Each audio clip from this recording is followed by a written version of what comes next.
Hello everyone, welcome to Whiteleaf Worship. My name is Ramya. Today, we look into the third hero of faith mentioned in Hebrews chapter 11 and verse 7, Noah. Let's read it together. It was by faith that Noah built a large boat to save his family from the flood. He obeyed God, who warned him about things that had never happened before. By his faith, Noah condemned the rest of the world and he received the righteousness that comes by faith. The Old Testament clearly describes the world in Noah's time to be evil and sinful. The people did not fear God. They lived a life that pleased them. The earth was filled with corruption, violence, and perversion, very similar to the world in which we live in today. In the midst of that environment, Noah had a fearful reverence for God. He walked in close fellowship with God. He was righteous, blameless, and wholeheartedly lived a life pleasing to God. Due to his close relationship with God, God let Noah know that he is going to destroy the earth.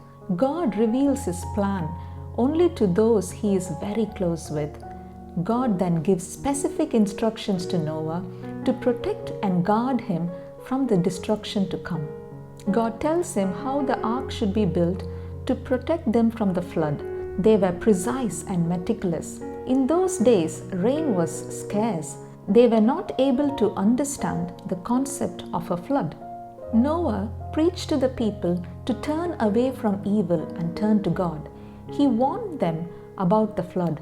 One can imagine how he would have been ridiculed by the people seeing him build a big boat for more than 100 years.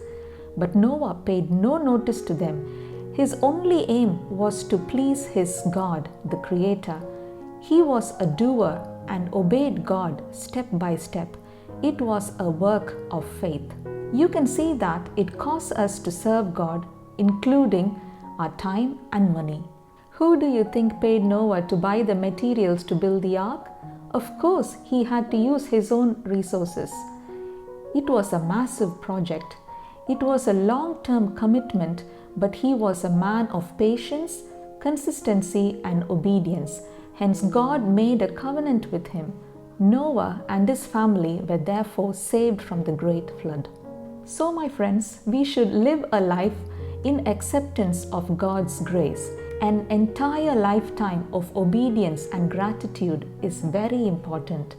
Being a righteous man, Noah would have taught his children and family about God and the correct way to live. Because of his faith, his whole family was saved. Yes, salvation is by faith.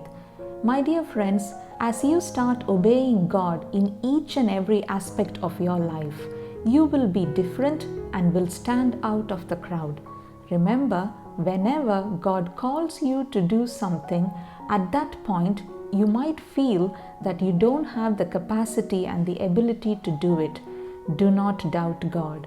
He knows the future. He will give you the necessary strength and the ability to carry out whatever He is asking you to do. As it said in the Gospel of Matthew, the way to life is a narrow gate and a narrow path, and only very few will find it.